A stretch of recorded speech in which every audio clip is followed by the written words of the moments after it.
ఒక చిన్న గ్రామంలో రాము అనే రైతు తన పొలంలో గోధుమలు, కూరగాయలు పండించేవాడు. అతని కుమారుడు రవి తన తండ్రికి ఎప్పుడూ సహాయం చేయడం ఇష్టపడేవాడు. ఒక సంవత్సరం వర్షాలు తక్కువగా కురిశాయి. పంటలు ఎండిపోయాయి.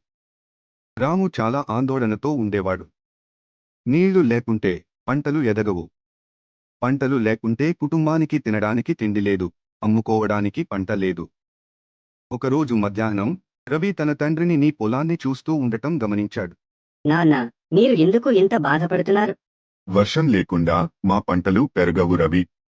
బావిలో నీళ్లు కూడా అయిపోతున్నాయి. ఆలోచించి చెప్పాడు. నీళ్లను నిల్వ చేసుకుందాం కదా.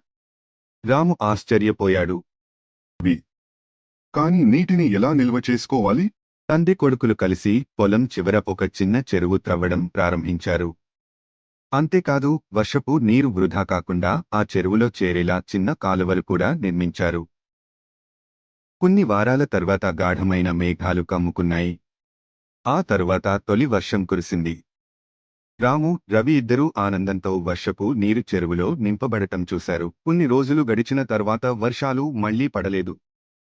కాని రాము తన పొలానికి చెరువులో నీటిని వాడి పంటలను బతికించుకోగలిగాడు.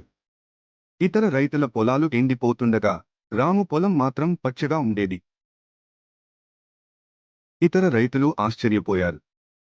ఒక రైతు, రాము, మీ పంటలు ఎట్లా ఎండిపోలేదు?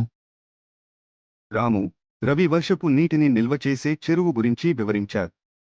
అలా చేసి తన పొలాన్ని ఎలా రక్షించుకున్నాడో చూపించారు. ఆ తర్వాత ఇంకా చాలా మంది రైతులు రాము విధానాన్ని అనుసరించారు. ఆ గ్రామం, ఎప్పుడూ నీటి కష్టాల్లో ఉండే గ్రామం, ఇప్పుడు పచ్చని పొలాలతో నిండిపోయింది.